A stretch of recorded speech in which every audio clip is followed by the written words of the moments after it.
Você pode abrir comigo no livro de Gênesis, primeiro livro da Bíblia, capítulo 22, nós vamos ler os 8 primeiros versículos de Gênesis 22. Quantos irmãos encontram Gênesis 22, muito difícil de ser achado na Bíblia? Eu quero falar 3 coisas rápidas. Primeira, às quartas-feiras nós estamos estudando flashes da vida de Abraão. E houve uma altura na vida de Abraão que, por onde ele passava, ele levantava altares. Por onde você passa, você levanta o quê? O que você tem deixado onde você passa? Sobre esse assunto, quarta-feira que vem. Nós vamos ter o congresso Elas por Elas, no domingo dia 22, de manhã e de tarde. Então se prepare para participar. Convide aí a ala feminina para esse congresso. Eu tenho certeza que nós vamos ser abençoados. E se você não se inscreveu ainda no nosso Atos 2, você já está atrasado. É o nosso congresso para multiplicação de células, de pequenos grupos. Estará conosco o pastor Vitor Valente, o pastor Roberto, ambos da Primeira Igreja Batista de Copacabana. Estará também o doutor Tiago Constâncio, e vai ser um dia muito especial para crescermos e aprendermos com eles. Eles estavam à frente da Primeira Igreja Batista em Copacabana. Como é que eles alcançam Copacabana? E como é que eles entravam naquele edifício, naqueles edifícios? E Deus deu uma estratégia bíblica que tem sido usada para que eles alcancem e cheguem ao coração de muita gente em Copacabana. E eles vão partilhar conosco as experiências deles, vão nos ensinar muitas coisas, e nós certamente vamos ser muito abençoados. Então, se você não se inscreveu, se inscreva, tá bom? Por 20 pratas, tá? E por que 20 pratas? Tem café da manhã, tem almoço e ainda tem à tarde um lanche, à noitinha um lanche. Então, as inscrições são limitadas, então faça isso. Gênesis 22, leia o Gênesis 22, na versão século 21, acompanhe-me na sua. Depois dessas coisas, sucedeu que Deus provou a Abraão, dizendo-lhe: Abraão, e ele respondeu: estou aqui. E Deus prosseguiu: toma agora teu filho, teu único filho, Isaque, a quem amas, vai à terra de Moriá e oferece-o ali em holocausto sobre um dos montes que eu te mostrarei. Abraão levantou-se de manhã cedo, preparou o seu jumento e tomou 2 dos seus servos e Isaque seu filho, e tendo cortado lenha para o holocausto, partiu para o lugar que Deus lhe havia mostrado. Ao terceiro dia, Abraão levantou os olhos e viu o lugar de longe. Então Abraão disse a seus servos: ficai aqui com o jumento, eu e o moço iremos até lá, e depois de adorar, voltaremos. Abraão pegou a lenha do holocausto e colocou-a sobre Isaque seu filho, levou também o fogo e a faca, e foram caminhando juntos. Então Isaque disse a Abraão, seu pai: meu pai. Respondeu Abraão: estou aqui, meu filho. Isaque perguntou: o fogo e a lenha estão aqui, mas onde está o cordeiro para o holocausto?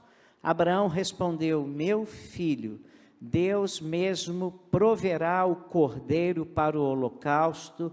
E os 2 iam caminhando juntos. Queira Deus abençoar a sua palavra. Eu quero falar sobre enfrentando os momentos difíceis da vida. Hoje de manhã falamos sobre onde está o cordeiro. Falei que igreja tem que ter cordeiro, e o cordeiro é imprescindível para o culto da igreja. Mas agora eu quero falar sobre esses momentos difíceis da vida. Eu tenho notado que todos nós passamos por momentos difíceis. Mas os mais difíceis mesmo, os mais tenebrosos, são aqueles que nós enfrentamos e que estão relacionados à nossa família. Muitos desses momentos estão intimamente ligados à família. Às vezes passamos momentos difíceis no trabalho, mas o que mais nos preocupa é a família. Então, esse texto nos conduz para o momento mais difícil na vida de Abraão. Deus lhe pede que sacrifique o seu filho Isaque. E às vezes nós ficamos sempre pensando, por que deveria um homem bom sofrer tanto? Ele esperou 25 anos por esse filho. Finalmente nasce milagrosamente esse filho. E no capítulo 21 do livro de Gênesis, Abraão já havia sido obrigado a se separar e se despedir do outro filho, Ismael. E no capítulo 21, ele se despede de Ismael. E no capítulo 22, Deus pede a vida de Isaque. E aí nós encontramos, olhe para a sua Bíblia, depois dessas coisas. É assim que começa o capítulo 22. Ou como a minha versão diz, e aconteceu depois destas coisas. Que coisas? Dele ter se despedido de Ismael, seu filho. Agora Deus lhe pede outro filho. Naquela época, a sociedade não tinha fundos de aposentadoria. A sociedade não tinha segurança social ou qualquer coisa assim. Não havia mecanismos para o sustento da pessoa depois de determinada idade. Eram os filhos que amparavam e sustentavam os pais na velhice. Por isso o filho era considerado uma bênção, uma provisão, uma bênção especial de Deus. E é por isso que o Salmo 127 diz que o homem devia encher a sua aljava de filhos, porque os filhos iriam protegê-lo, os filhos iriam lutar por eles.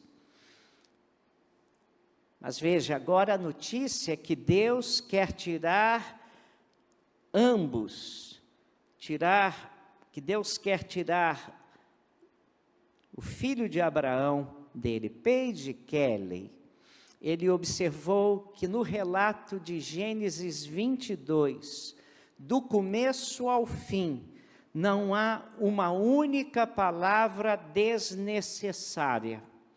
O texto nem diz onde Abraão estava quando falou com ele sobre esse assunto.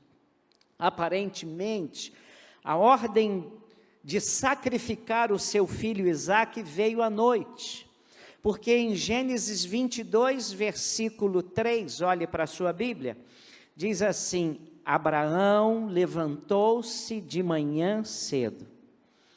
E então ele é submetido a uma prova duríssima. Deus exigiu o sacrifício do seu filho, que ele obteve, como disse, após longuíssima espera. Foram 25 anos esperando que Deus cumprisse a promessa de lhe dar esse filho. Além disso, Isaque era a única garantia, o único fundamento humano que Deus dera a Abraão. Se fosse você quem recebesse essa ordem, ouvisse essa exigência de Deus, talvez ficasse intrigado, perguntando, será que Deus se esqueceu da promessa? Será que Deus se esqueceu de que Ele me faria uma aliança, eu faria uma aliança com Ele? E essa aliança incluía um filho, e se esse filho for embora, como é que fica a aliança? Será que Deus se arrependeu da promessa? Será que Deus se arrependeu da aliança? Wisby, um comentarista cristão, ele diz que Abraão matriculou-se na escola da fé aos 75 anos de idade. foi quando Deus o chamou para sair da sua terra e ir para a terra que ele lhe mostraria. E nessa passagem bíblica que nós lemos, Abraão já está com mais de 100 anos de idade, e ele continuava tendo experiências intensas com Deus. Nós nunca somos velhos demais para enfrentar novos desafios. Nós nunca somos velhos demais para enfrentar novas lutas. Nós nunca somos idosos demais para enfrentar novas batalhas. E nós nunca somos idosos demais para aprender novas verdades. Quando paramos de aprender, deixamos de crescer, e quando deixamos de crescer, paramos de viver. E o que aprendemos com esse episódio? Em primeiro lugar, espere que Deus lhe envie provas. Esse texto está nos ajudando a entender que na vida Deus vai permitir provas, vai permitir provações a um crente. Há uma versão que diz, no versículo 1, que Deus tentou Abraão. Essa versão não é boa, porque nós sabemos que o Novo Testamento, lá no Novo Testamento, meio-irmão de Jesus, inspirado por Deus, Tiago, ele diz que Deus não tenta ninguém. O verbo hebraico usado aqui e empregado, traduzido como provação, é o verbo para purificação de metais. Quando queriam libertá-los de impurezas, então havia todo um processo de depuração dessas impurezas. E Deus estava fazendo isso na vida de Abraão, estava provando Abraão, testando Abraão. E na escola da fé nós precisamos passar por provas periodicamente. Lembro da tia Teteca?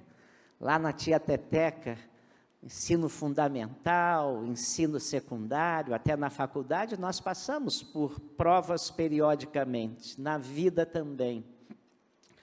E se você não conhece a vida de Abraão, eu vou relembrar algumas provas que ele já tinha passado. Ele teve que deixar a sua família em Ur da Caldeia, ir por uma terra que Deus lhe mostraria, a primeira prova. Ele passou a prova da fome. Quando ele chega na terra que Deus lhe mostrou, a terra estava com fome, havia falta de comida na terra. Ele chega à terra designada e há fome na terra. Ele passou pela prova da cordialidade, quando ele estava caminhando junto com o seu sobrinho Ló, e começou a haver problemas, desentendimento entre os pastores de Abraão e os pastores de Ló, e ele teve que decidir se separar do sobrinho, e ele foi cordial com o sobrinho e disse: você escolhe para onde você quer ir. Ele podia dizer: olha só, nós não estamos nos entendendo, você está sendo abençoado por causa de mim, eu vou escolher para onde eu vou. Mas ele passou na prova da cordialidade. Ele passou na prova da luta, quando foi libertar seu sobrinho dos reis que o aprisionaram. Ele passou na prova da fortuna, quando não ficou amarrado às riquezas que ele conseguiu lá em Sodoma, vencendo aqueles reis. Ele passou no sentido de que ele foi tentado e foi colocado diante dele a prova da paternidade, a prova da espera, e ele foi reprovado. Não soube esperar. E arrumou um filho através da escrava Agar, e nessa prova ele foi reprovado. E vocês estão ouvindo sobre guerra de Israel contra o mundo árabe, E isso tudo começa exatamente nesse episódio de Gênesis 16. E ele também, no capítulo 21, como já mencionei, passou pela prova da despedida, ele teve que mandar embora o seu filho Ismael. Mas quero dizer que nenhuma dessas provas foi tão difícil quanto a prova do capítulo 22. Nós então devemos fazer uma distinção entre provações e tentações. Quais são? As tentações vêm dos desejos dentro de nós. As provações vêm do Senhor. Guarde isso. Warren Wiersbe, ele faz algumas outras anotações, diferenciações entre tentações e provações. As tentações podem ser usadas pelo inimigo para estimular o que há de pior em você. As provações vêm de Deus para extrair o que há de melhor em você. As tentações parecem lógicas, enquanto as provações não fazem sentido algum. As provações são uma verdadeira loucura. As provas de Deus também são feitas sob medida, digo, para cada um dos seus filhos. E é uma experiência singular, única. A prova que Deus faz na sua vida é para a sua vida, não para a minha. E aquilo que pode ser provação para a sua vida, pode não ser para a minha. Deus jamais nos envia também uma prova, até que saiba que nós estamos preparados para ela. Isso é bênção na nossa vida. Vou repetir. Deus não envia a você uma provação antes que saiba que você está devidamente preparado para enfrentá-la e vencê-la. E nós temos uma promessa bíblica que nos garante isso. Vou lê-la na versão linguagem de hoje, que diz assim: as tentações que vocês têm de enfrentar são as mesmas que os outros enfrentam, mas Deus cumpre a sua promessa e não deixará que vocês sofram tentações que vocês não têm forças para suportar. Quando uma tentação vier, Deus dará forças a vocês para suportá-la e assim vocês poderão sair dela. 1 Coríntios 10, versículo 13, lido na Nova Tradução da linguagem de hoje. O escritor escocês Toynbee, ele conta uma história que de vez em quando eu relembro para a congregação. Há muito tempo que não a conto, então hoje estou me sentindo à vontade para contá-la. É a história do pescador inglês, que pescava bacalhaus. Naquele tempo, as embarcações de pesca não tinham refrigeração. Então, ele pescava os bacalhaus e tentava mantê-los vivos dentro de um laguinho que ele fazia na sua embarcação. Ele jogava aqueles bacalhaus naquele laguinho e quando ele julgava ter um número suficiente para uma boa venda no mercado, ele vinha o mais rápido possível até o mercado. E quase que invariavelmente, quando ele chegava lá no mercado, os bacalhaus estavam mortos. Mas ele tentava trazê-los o mais fresquinho possível. E um dia ele estava numa pesca em alto mar, pescou vários bacalhaus, mas pescou um bagre também. E aí, inadvertidamente, ele colocou e jogou no laguinho aquele bagre. E quando ele chegou no porto, para surpresa dele, viu que todos os bacalhaus estavam vivos e que o bagre os perseguia. E eles, fugindo do bagre, não tiveram tempo para morrer. Às vezes Deus põe um bagre na sua vida para que você não morra. E você reclamando da vida. Irmãos, Algumas vezes Deus tem que nos colocar dentro de um tanque com um bagre, para nos manter vivos. Segundo lugar, primeiro lugar, Deus, você é uma pessoa de Deus, você vai ser provado. Você vai ser provado para que Deus extraia o melhor da sua vida. Você está enfrentando dias difíceis na vida. Segundo lugar, concentre-se nas promessas de Deus e não nas explicações. Vou repetir isso. Concentre-se nas promessas de Deus e não nas explicações. Era um momento muito difícil, olha a ênfase. Versículo 2, toma o teu filho, o teu único filho, Isaque, a quem amas, vai à terra de Moriá e oferece-o ali em holocausto. Eu fiquei pensando por que Deus é tão específico. Pega o teu filho, o teu único filho, o filho a quem tu amas. Não errou do endereço, irmãos, não errou, era Isaque mesmo.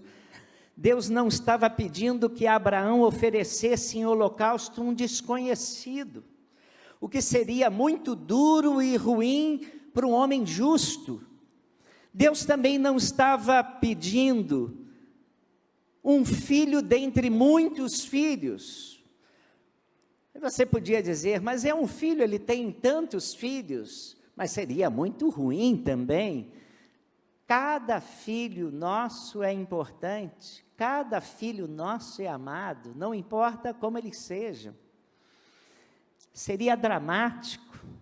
Nem pede um filho de quem o pai estivesse desgostoso. Olha, esse filho está dando muitos problemas para vocês. Olha, esse filho se meteu em muitas encrencas, esse filho está atrapalhando tudo na vida de vocês. Estou pedindo ele. É o teu filho único, o filho a quem tu amas. E Deus diz claramente, oferece-o em holocausto. É uma palavra usada por Deus que vem da raiz levantar, indicando que a vítima deveria ser levantada, mostrada a Deus e sacrificada como um todo. Isaque tinha de morrer de morte morrida e matada. Entendeu? Você está entendendo?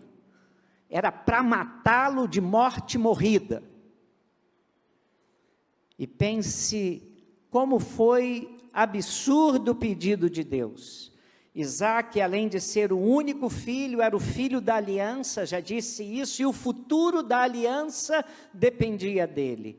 Era o filho do milagre, a maior dádiva de Deus a Abraão e Sara em resposta à fé. E Abraão e Sara amavam Isaque profundamente e haviam construído o seu futuro em torno dele. E quando Deus pede Isaque, parecia que estava acabando com tudo pelo que Abraão e Sara haviam vivido.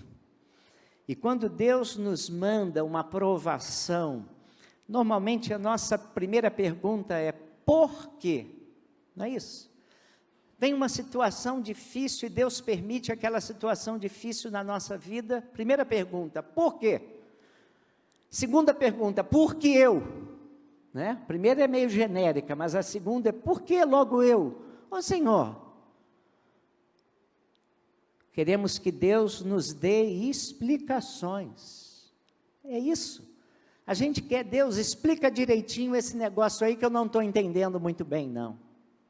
Deus, qual é a razão disso aí? Eu sou um servo fiel, eu tenho ido à igreja, eu ofereço meus dons lá na igreja, eu sou professor de escola dominical, eu vou aos cultos, eu sou aluno da escola bíblica, eu dou o dízimo, eu dou ofertas, eu sou um sujeito bom. E nós começamos a analisar a nossa vida. E, irmãos, queremos saber os motivos, as explicações de Deus que o levam a permitir essa prova em nossas vidas. Versículo 3 é muito interessante. Abraão levantou-se de manhã cedo, preparou o seu jumento e tomou 2 de seus servos e Isaque seu filho, tendo cortado a lenha para o holocausto, partiu para o lugar que Deus lhe havia mostrado. Levantou-se, pois, Abraão de manhã cedo. Eram 3 dias de viagem.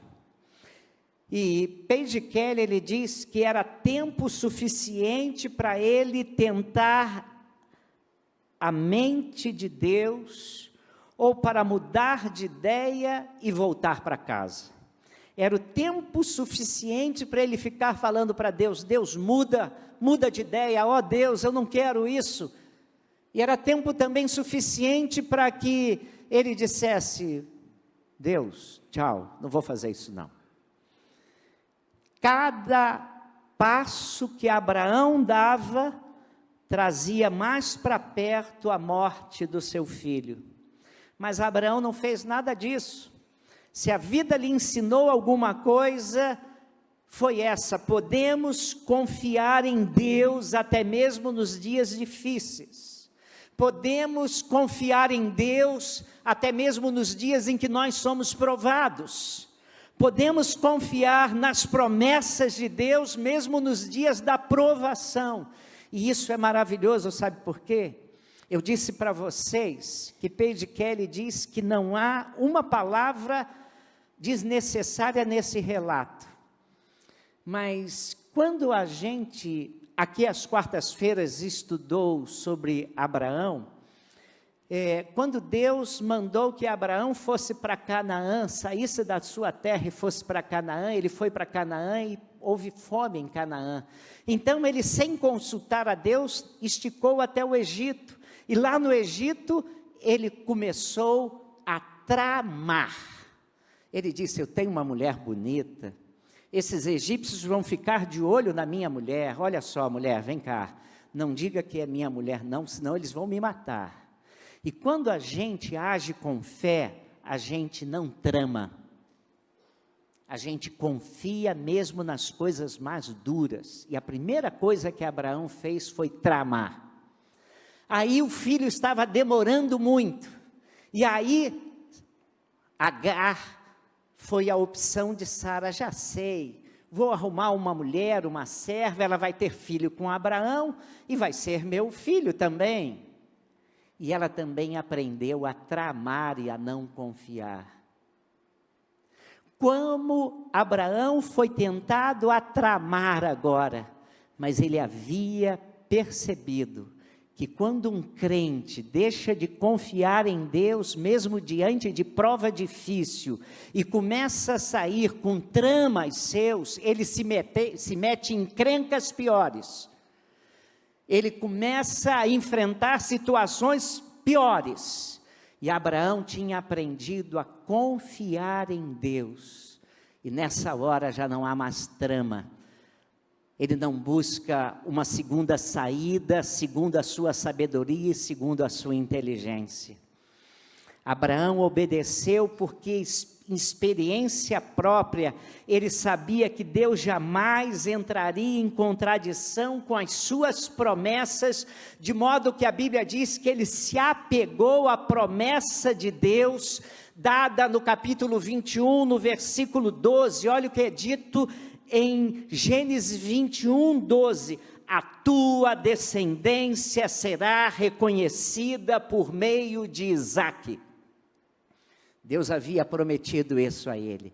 A tua descendência, aqueles que vão vir no futuro, eles virão de Isaque. E Abraão confiou. E o versículo 4 diz que quando ele viu o lugar que Deus havia indicado, ele se separou dos seus servos, que eram seus acompanhantes. Olhe para o versículo 5. E o versículo 5 diz: então Abraão disse aos seus servos: ficai aqui com o jumento, e eu e o moço iremos até lá, e depois de adorar, voltaremos. E havendo adorado, diz uma outra versão, tornaremos a vós. por crer em Deus, Abraão não tinha intenção de trazer de volta o morto. Abraão creu em Deus e o obedeceu, mesmo não sabendo onde, quando, como, nem porquê. Tanto assim que devemos ler aquilo que ele está dizendo: depois de adorar, voltaremos. O que ele vai fazer é um ato de culto. Ele põe a lenha sobre Isaque. E há aqui uma semelhança muito grande com a narrativa sobre Jesus. Jesus, ele mesmo carregou o madeiro, lembra-se? Ele carregou o madeiro. E a Bíblia diz: e levando ele às costas a sua cruz, saiu para o lugar chamado Caveira, que em hebraico se chama Gólgota. Isso está em João 19:17. Você está passando por momentos difíceis, você está passando por provações, está sendo provada a sua fé. Agarre-se às promessas de Deus. Ore lembrando as promessas de Deus. Nas suas orações, apresente a Deus as promessas da sua palavra. Há dúvidas no seu coração, lembre-se da palavra de Deus. Quando os discípulos desciam para Emaús, quando passaram um final de semana terrível em que Jesus foi crucificado, eles estavam voltando pachorrentamente para a sua aldeia em Emaús, a 12 quilômetros de Jerusalém, achando que tudo tinha acabado, achando que a vida de Jesus tinha sido um fracasso, e eles, como discípulos de Jesus, entraram numa fria. Já se passaram 3 dias e não havia mais nada o que fazer, pensavam eles. E de repente se junta a eles Jesus, sem que eles saibam. Eles estavam com a mente fechada, o coração fechado, caía a noite, estava uma penumbra, e eles não reconheceram que era Jesus, o caminhante ressurreto que está ao lado deles. E então eles estão tristes, e Jesus pergunta: por que vocês estão tão tristes? Você é o único que não sabe o que aconteceu nesses dias em Jerusalém? O quê? Aquilo sobre Jesus. E eles começam a falar da tristeza deles. Eles achavam que Jesus era profeta, eles começaram a falar coisas sobre Jesus. E Jesus disse: ó nércios e tardos de coração para crer em tudo aquilo que Deus havia falado na sua palavra. E a palavra ali é retardado mesmo. Vocês são os retardados. Vocês não se lembram das promessas que nós temos sobre o Cristo no Antigo Testamento? E aí Jesus, naquela caminhada de 12 quilômetros, começa a relembrar as promessas e a palavra de Deus que dizia como Cristo devia ser morto. E eu não sei por que o Espírito Santo não preservou para nós essas palavras de Jesus. Se há uma frustração que eu tenho, é não ouvir de Jesus essas explicações, Deus não ter colocado na palavra de Deus essas explicações, mas é para a gente andar com fé. Você está passando por problemas sérios, e você fica: ó Deus, por quê? Ó Deus, por que eu? Ó Deus, tem misericórdia, ó Deus. E irmãos, não peçam explicação. Confie na palavra. E aí quando Jesus vai adiante, eles dizem: fica conosco. E quando Jesus abre o pão na ceia, eles com certeza veem as marcas de Jesus, da cruz, nas mãos de Jesus, e eles reconhecem que é Jesus que está andando com eles. E aí eles voltam a Jerusalém e eles dizem assim: acaso nosso coração não ardia pelo caminho, quando Ele nos falava e nos abria as Escrituras? No dia da provação, lembre-se das Escrituras. Mas que isso ore e faça as suas orações com base nas promessas das Escrituras. Use as Escrituras para se apresentar diante de Deus. Essa é a segunda grande lição que Abraão está nos deixando aqui. Terceiro e último lugar, está passando por momentos difíceis. Dependa da provisão de Deus. No caminho até o local do culto, no caminho até o local do sacrifício, até o local do holocausto, Isaque descobre que falta algo. Ele constantemente deve ter visto seu pai fazer holocaustos para adoração. Então Isaque disse a Abraão, seu pai, verso 7, meu pai, respondeu Abraão, estou aqui, meu filho. E Isaque perguntou, o fogo e a lenha estão aqui, mas onde está o cordeiro para o holocausto?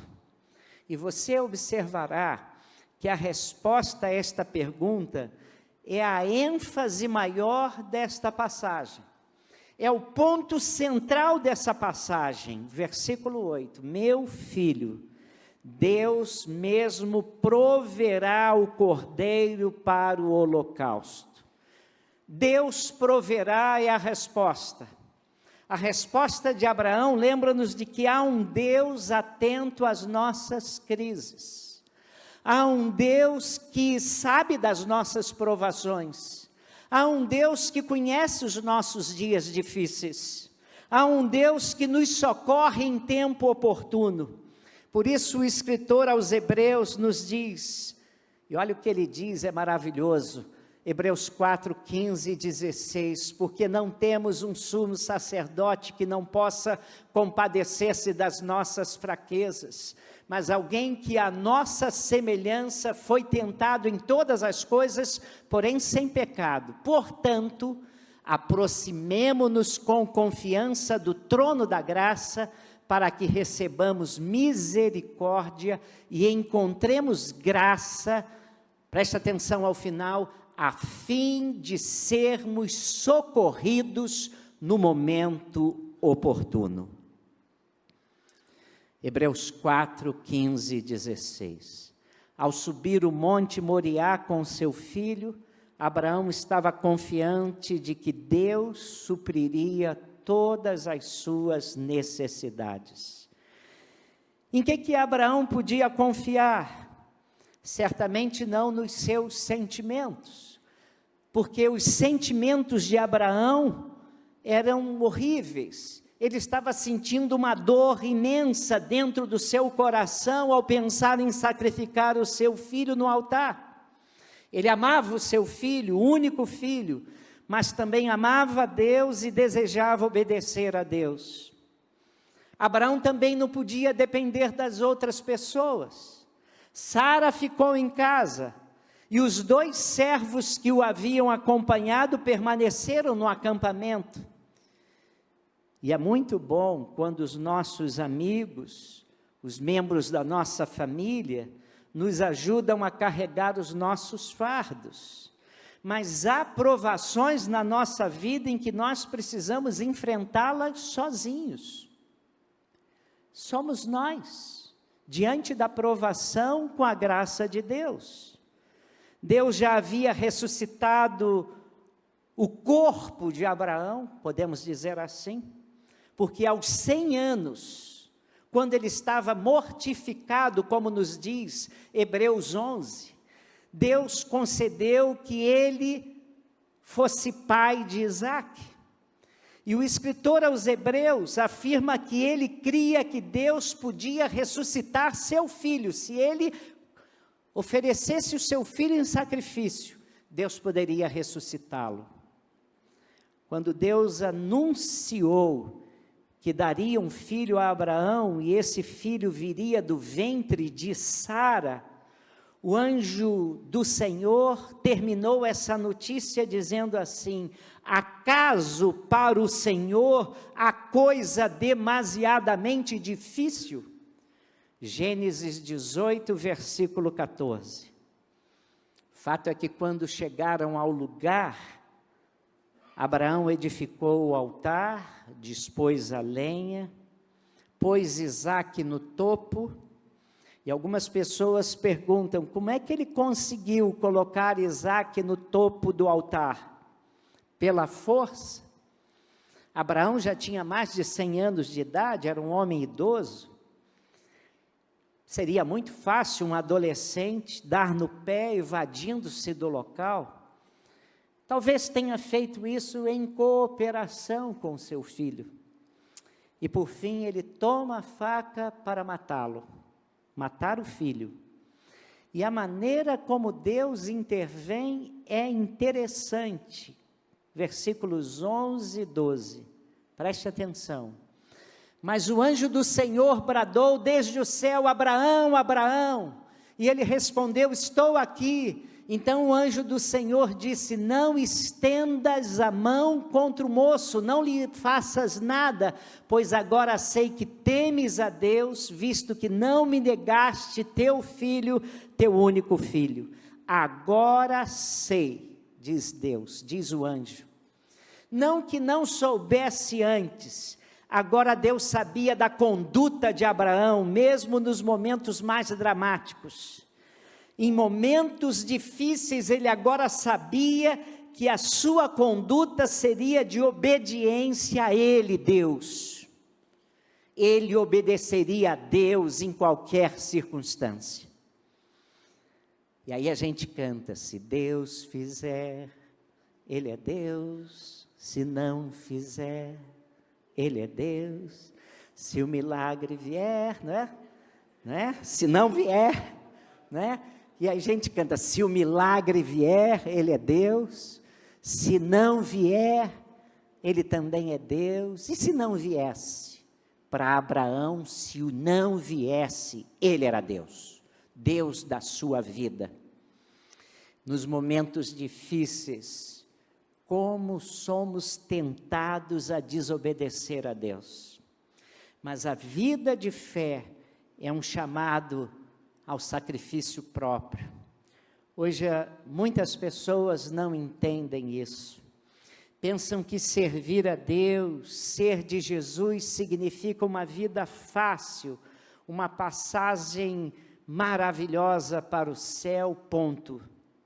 Abraão descobriu, e nós precisamos descobrir também, que a chamada de Deus para nós não nos oferece uma vida fácil, não é um chamado para uma vida de conforto.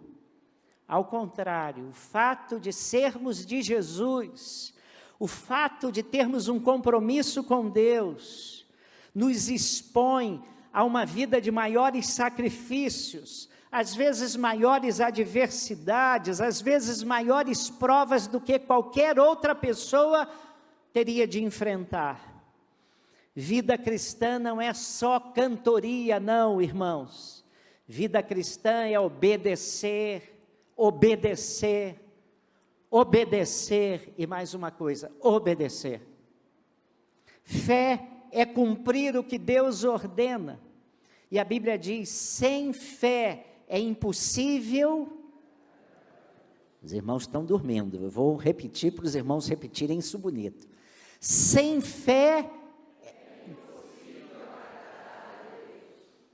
diz a palavra de Deus em Hebreus 11:6. A nossa maior crise hoje não é de ouvir a voz de Deus, mas de obedecê-la, irmãos. Deus providenciou o sacrifício e um carneiro tomou o lugar de Isaque no altar, versículo 13. Então Abraão levantou os olhos, viu atrás de si um carneiro preso no mato pelos chifres. Abraão descobriu um novo nome para Deus, Jeová Jiré, que pode ser traduzido como o Senhor proverá, ou o Senhor será visto. Por isso, Abraão chamou aquele lugar Jeová Jiré, pelo que se diz até o dia de hoje, no monte do Senhor se proverá. Isso nos ajuda a compreender algumas verdades sobre a provisão e a providência de Deus. Deus provê as nossas necessidades. Deus proveu as necessidades de Abraão, porque ele estava no monte indicado por Deus, no lugar indicado por Deus, fazendo aquilo que Deus queria que ele fizesse. Abraão estava no lugar onde Deus mandou que ele estivesse fazendo o que Deus queria. E aí Deus foi ao encontro das necessidades de Abraão. Você fica esperando a providência, a provisão de Deus, mas está andando dentro ou fora da vontade dEle? Essa é a grande pergunta.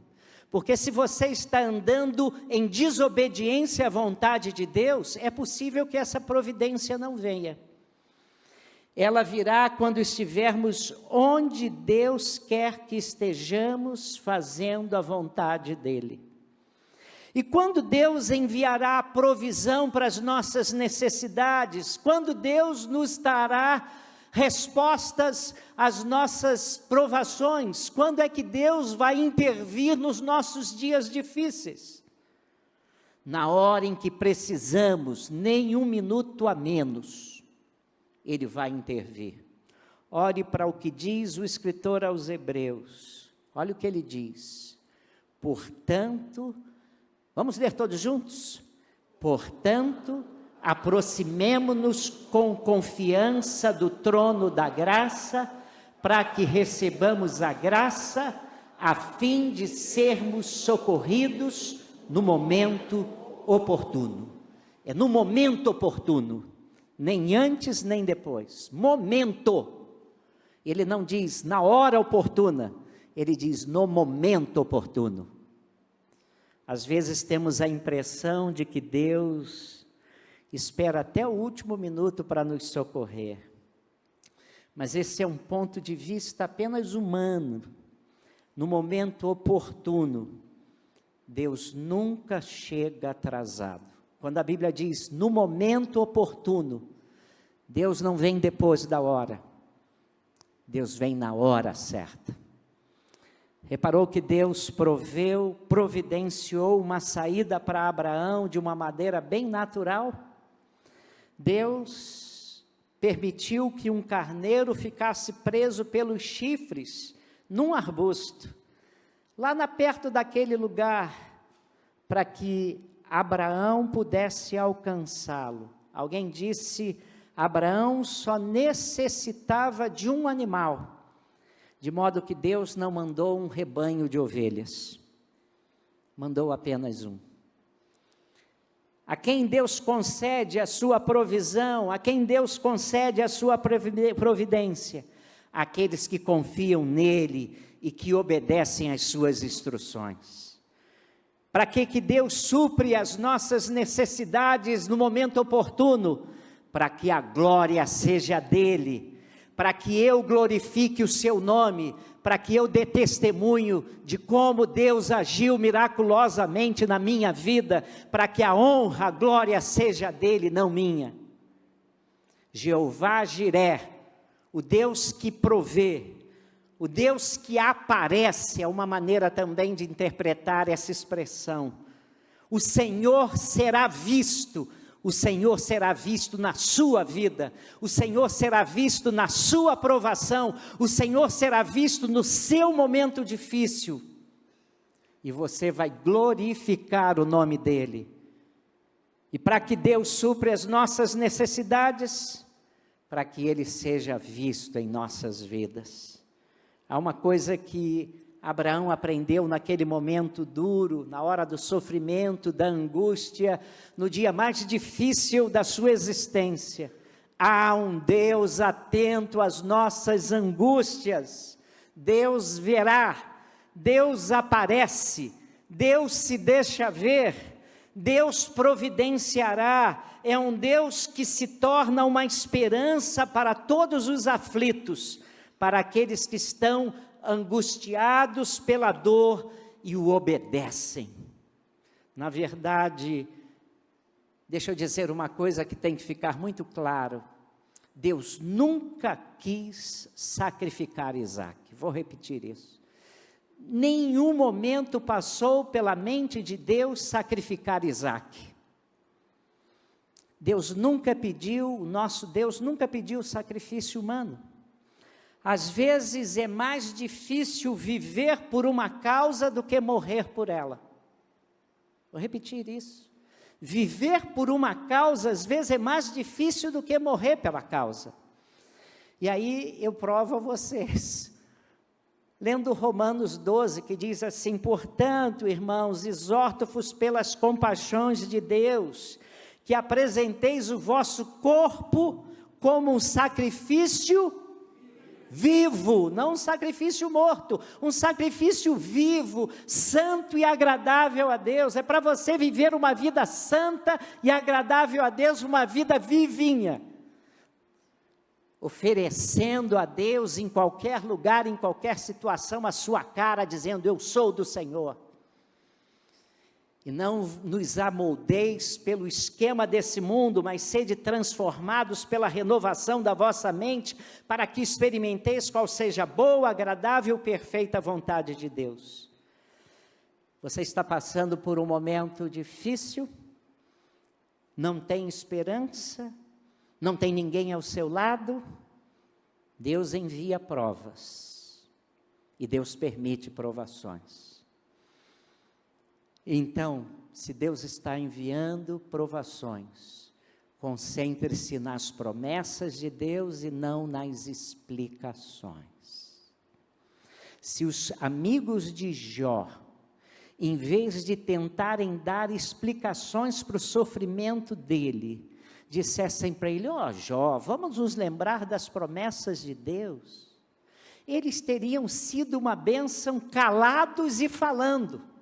Mas eles foram explicar a dor de Jó, e no final Deus nem queria ouvir as orações dele. Deus falou assim: ó, vou quebrar um galho dos seus amigos, e se você, Jó, orar por eles, eu ouço a sua oração. Então, você está passando por momentos difíceis, esqueça as explicações, esqueça até a explicação de pastor, concentre-se nas promessas de Deus. Dependa da provisão de Deus. Se você está fazendo aquilo que Deus quer, aquilo que Jesus ensinou a você fazer, a Bíblia diz que o justo viverá pela fé. Deus é um Deus de provisão, Ele providencia, porque Ele nos ama. E a maior providência de Deus para nós foi Jesus, o Salvador para os nossos pecados. E se você ainda não tem Jesus, você não tem aquele que veio para ser o grande Deus da sua vida. Baixe sua cabeça aí, baixe. Quantos irmãos queridos nossos passando por dias difíceis, e se você ainda não passou, prepare-se, você vai passar também. E quantos de nós precisamos da graça de Deus? Quantos de nós somos tentados a não obedecer a Deus, mas fazer aquilo que dá na nossa telha? Queria muito que você dissesse: Deus, eu não quero tramar, eu quero confiar, eu quero aprender a obedecer, eu quero crer contra a esperança. Eu quero, Senhor, que o Senhor me ajude a confiar. Eu quero, Senhor, nos dias das provas, eu quero me agarrar ao Senhor e confiar que o Senhor não permite provação acima das minhas forças, e que se elas estiverem acima, o Senhor vai me dar uma saída, e eu quero continuar crendo e sendo sustentado pelo Senhor, e eu quero me agarrar às tuas promessas, e eu quero confiar que no momento oportuno, o Senhor nos dará a provisão que necessitamos para permanecermos fiéis, glorificando o teu nome.